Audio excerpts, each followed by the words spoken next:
റിയാസ്, അവിടെ കൂടുതൽ ആളുകൾ, കൂടുതൽ ജനപ്രതിനിധികളൊക്കെ എത്തിയിട്ടുണ്ടെന്ന് ഞാൻ മനസ്സിലാക്കുന്നുണ്ട്. അവരുടെ പ്രതികരണങ്ങളിലേക്ക് പോകാമോ?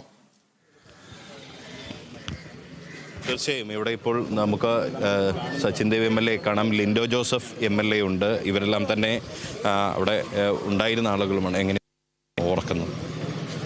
അല്ല, അർജുനെ സംബന്ധിച്ചിടത്തോളം നമുക്കെല്ലാവർക്കും അറിയാം, കേരളത്തിൻ്റെ ഒരു വലിയൊരു കാത്തിരിപ്പിനാണിപ്പോൾ വിരാമമായിരിക്കുന്നത്. അവിടെ പ്രതികൂലമായൊരു കാലാവസ്ഥയും അവിടെ അർജുൻ നേരിടേണ്ടി വന്ന ചില പ്രതിസന്ധികളും നമ്മളെ സംബന്ധിച്ചിടത്തോളം എല്ലാവർക്കും അറിയാവുന്ന കാര്യമാണ്. ഞാനും സച്ചിൻ ദേവ് MLAയും ഈ അപകടമുണ്ടായതിന് ശേഷം ഒരാഴ്ചക്കാലം അവിടെ നിന്ന ആളുകളെന്ന നിലയിൽ അവിടെ ഒരു വലിയ പ്രതീക്ഷ അസ്തമിക്കുന്ന രൂപത്തിലുള്ള കാഴ്ചകളായിരുന്നു നമുക്ക് കാണാൻ കഴിഞ്ഞിരുന്നത്. പിന്നീട് ഒരിക്കലും നമുക്ക് കണ്ടെത്താൻ കഴിയില്ല എന്നൊരു തോന്നലേക്ക് പോലും പോകുന്ന സാഹചര്യം ഉണ്ടായി. എന്നാൽ അർജുൻ്റെ കുടുംബവും അതുപോലെ തന്നെ സംസ്ഥാന സർക്കാരും അതുപോലെ തന്നെ കർണാടക സർക്കാരും പ്രതീക്ഷ കൈവിടാതെ നടത്തിയിട്ടുള്ള ഒരു തെരച്ചിൽ, അല്ലെങ്കിൽ അവരുടെ ഒരു കഠിനാധ്വാനം, ആ കഠിനാധ്വാനത്തിനാണ് ഇപ്പോൾ ഫലമുണ്ടായിരിക്കുന്നത്. നാടിന് ഒരു പ്രിയപ്പെട്ട പൊതുപ്രവർത്തകനായിരുന്നു ലിൻഡോയും സച്ചിനും ഒക്കെ. അവിടെ ക്യാമ്പ് ചെയ്ത് പ്രവർത്തനം നടത്തിയ ആളുകളുമാണ്. എങ്ങനെയാണ് ആ ഒരു തലത്തിൽ അർജുനെ ഓർക്കുന്നത്? അർജുൻ ഈ പ്രദേശത്തിൻ്റെ എല്ലാ ജീവകാരുണ്യ പ്രവർത്തനങ്ങളിലും എല്ലാ പൊതുപ്രവർത്തനങ്ങളിലും സജീവ ആളാണ്. തീർച്ചയായിട്ടും പ്രദേശത്തുകാർക്കും കുടുംബത്തിനും ഉണ്ടായത് വലിയ തീരാ നഷ്ടം തന്നെയാണ്.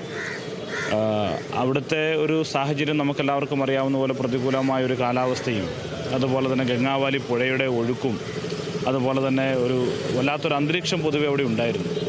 അതിനെ തരണം ചെയ്യുക എന്നുള്ളത് വല്ലാത്തൊരു അന്തരീക്ഷമാണ്. കേരളത്തിലേതിന് പോലെയുള്ള ഒരു സാഹചര്യമുള്ള ഒരു സ്ഥലം കൂടിയല്ല. അപ്പം അതിനുണ്ടാകുന്ന ചില കാര്യങ്ങളെന്ന നിലയിൽ തന്നെയാണ് അതിനെ നമുക്ക് കാണാൻ വേണ്ടി കഴിയുക. എന്നാൽ അതിനെല്ലാം മറികടന്നുകൊണ്ട് ഇപ്പോൾ അർജുനെ കണ്ടെത്താൻ കഴിഞ്ഞു എന്നുള്ളത് നമ്മളെ സംബന്ധിച്ചിടത്തോളം, ആ കുടുംബത്തിനെ സംബന്ധിച്ചിടത്തോളം ഒരു ആശ്വാസകരമായിട്ടുള്ള കാര്യമായിട്ടാണ് ഞാൻ കാണുന്നത്. അതീവ ദുഃഖവും സങ്കടവും എല്ലാം നിഴലിക്കുന്നുണ്ട്.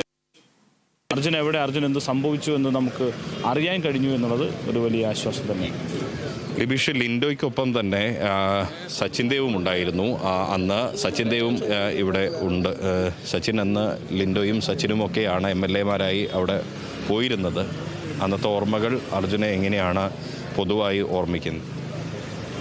അന്ന് രക്ഷാപ്രവർത്തന ഭാഗമായി മുഖ്യമന്ത്രിയുടെ നിർദ്ദേശപ്രകാരമാണ് ഞാനും ലിൻഡോ ജോസഫ് MLAയും കർണാടകയിലെ ശിരൂരിൽ എത്തിയിരുന്നത്. വളരെ പ്രതീക്ഷയോടുകൂടിയുള്ള തെരച്ചിൽ നടപടികളായിരുന്നു അന്ന് നടന്നിരുന്നത്. എന്നാൽ നമുക്കൊരല്പം വൈകിപ്പോയി എന്നുള്ളതാണ് നമുക്കിത്തരമൊരു ദുഃഖകരമായ സാഹചര്യത്തിലേക്ക് നമ്മളിപ്പോൾ എത്തി നിൽക്കുന്നതിൻ്റെ കാരണം. ഗംഗാവലിപ്പുഴയുടെ ആഴവും അതിൻ്റെ ഒഴുക്കിൻ്റെ പ്രശ്നങ്ങളും കാലാവസ്ഥ ഉണ്ടാക്കിയ പ്രതിസന്ധിയും എല്ലാം നമുക്ക് വലിയ നിലയിലേക്കുള്ള ബുദ്ധിമുട്ട് സൃഷ്ടിച്ചിട്ടുണ്ട്. അതിനെല്ലാം അതിജീവിച്ചുകൊണ്ടുള്ള രക്ഷാപ്രവർത്തന നടപടികളിലേക്കാണ് അന്ന് പോയിട്ടുള്ളത്. ഏതായാലും ദുഃഖകരമായൊരു സന്ദർഭം തന്നെയാണ് നമ്മളെല്ലാവരെയും സംബന്ധിച്ച് ഇപ്പോഴുള്ളത്. അർജുൻ്റെ ഭൗതിക ശരീരം എനിക്ക് തോന്നുന്നു പൂളാടിക്കുന്ന് എത്തിയിട്ടുണ്ട്. ഒരല്പസമയത്തിനുള്ളിൽ അർജുൻ്റെ നാട്ടിലേക്ക് എത്തിച്ചേരുകയാണ്. വലിയ ഒരു ജനക്കൂട്ടം തന്നെയാണ് അർജുന് ആദരാഞ്ജലികൾ അർപ്പിക്കുന്നതിന് വേണ്ടി ഇവിടെ എത്തിയിട്ടുള്ളത്. ഏതായാലും അർജുൻ മണ്ണിടിച്ചിലിൻ്റെ ഭാഗമായി ഒരു ദുരന്തത്തിൽ പെട്ടിരിക്കുന്നു എന്ന വാർത്തയ്ക്കപ്പുറത്തേക്ക് നമ്മളുടെ എല്ലാ വിധത്തിലുമുള്ള സംശയങ്ങൾക്കും നമ്മുടെ മുന്നിലുണ്ടായിരുന്ന ചോദ്യങ്ങൾക്കുമെല്ലാം ഒരു ഉത്തരം ഇപ്പോൾ വന്നിരിക്കുകയാണ്. അർജുൻ്റെ കുടുംബത്തിൻ്റെ ദുഃഖം, ആ ദുഃഖം ഇപ്പോഴും ഒരു വലിയ ദുഃഖമായി തന്നെ നിൽക്കുകയാണ്. തീർച്ചയായും അത്തരമൊരു വളരെ നമ്മളെല്ലാവരും ഇപ്പോൾ നിൽക്കുന്നു. അതുതന്നെയാണ് നേരത്തെ ലിൻഡോയും സച്ചിനുമൊക്കെ പറഞ്ഞത്. നിരവധി MLAമാരാണ് അവർ ക്യാമ്പ് ചെയ്ത് അവിടെ ദിവസങ്ങളോളം പ്രവർത്തനങ്ങൾ സർക്കാരിന് വേണ്ടിയുമാണ്.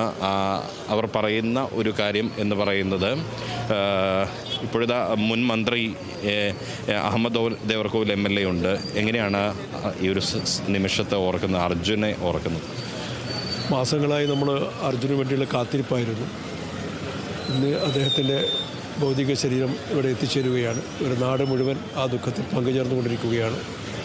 സ്വാഭാവികമായും ഇത്രയേറെ ആളുകൾ വൈകാരികമായി സമീപിച്ച ഒരു മരണം വയനാടിന് ശേഷം നമ്മൾ ആദ്യമായിട്ട് കാണുകയാണ്. അദ്ദേഹത്തിൻ്റെ കുടുംബത്തിൻ്റെ ദുഃഖത്തോടൊപ്പം നമുക്ക് പങ്കുചേരാം. ഓടിയെത്തിയെന്ന് തോന്നുന്നുണ്ട്. ഇത് അർജുൻ്റെ മൃതദേഹത്തിന് അല്ല അത് മൃതദേഹമല്ല എങ്ങനെയാണ് ഓർമ്മിക്കുന്നത്? തീർച്ചയായും കർണാടക ഗവൺമെൻറ്റും കേരള ഗവൺമെൻറ്റും വളരെ ആത്മാർത്ഥമായി തന്നെ ഇതിൽ ഇടപെടുകയും ഇരു ഗവൺമെൻറ്റിൻ്റെയും പ്രധാനപ്പെട്ട മന്ത്രിമാരും ഉദ്യോഗസ്ഥന്മാരും ഒക്കെ ഒന്നിച്ചു ചേർന്നുകൊണ്ടുള്ള ഓപ്പറേഷനാണ് നടത്തിയിട്ടുള്ളത്. നമുക്ക് നാട്ടിൽ ഇത്രയും ദിവസങ്ങൾ വെള്ളത്തിൻ്റെ അടിയിൽ കിടന്ന ഒരാളെ രക്ഷപ്പെടുത്തി കൊണ്ടുവരുന്ന ഇത് അടുത്ത കാലത്തൊന്നും നമ്മൾ കണ്ടിട്ടില്ല. എങ്കിലും ഒരു നാട് ഒന്നിച്ചു ചേർന്നാൽ നമുക്ക് വിജയിപ്പിച്ചെടുക്കാൻ കഴിയാത്ത ഒന്നുമില്ല എന്ന് ഇതിലൂടെ തെളിയിക്കുകയാണ്. അതോടൊപ്പം തന്നെ ലോറി ഉടമ മനാഫിൻ്റെ ആത്മാർത്ഥമായ പ്രവർത്തനങ്ങൾ നമുക്ക് കാണാതിരുന്നുകൂടാ. സാധാരണഗതിയിൽ ഒരു തൊഴിലാളിയോട് കാണിക്കുന്നതിലുപരി സ്വന്തം സഹോദരനെ പോലെ കണ്ട് തൻ്റെ ഡ്രൈവറായിരുന്ന അർജുന് വേണ്ടി ദിവസങ്ങളോളം രാവും പകലും ഊണും ഉറക്കവും കഴിഞ്ഞ് അദ്ദേഹം നടത്തിയിട്ടുള്ള പ്രവർത്തനങ്ങൾ ആത്മാർത്ഥത നമുക്ക് ചെറുതായി കാണാൻ കഴിയില്ല. മനുഷ്യസ്നേഹത്തിൻ്റെ ഏറ്റവും വലിയ ഉദാഹരണങ്ങളായി നമുക്ക് വയനാട്ടിലുണ്ടായ ദുരന്തത്തിൽ നമ്മളൊന്നിച്ച് ചെയ്യുന്നത് പോലെ തന്നെ ഈ രംഗത്ത് നമുക്കൊക്കെ ഒന്നിച്ച് നിൽക്കാൻ കഴിഞ്ഞു എന്നത് ഏറെ സന്തോഷകരമാണ്.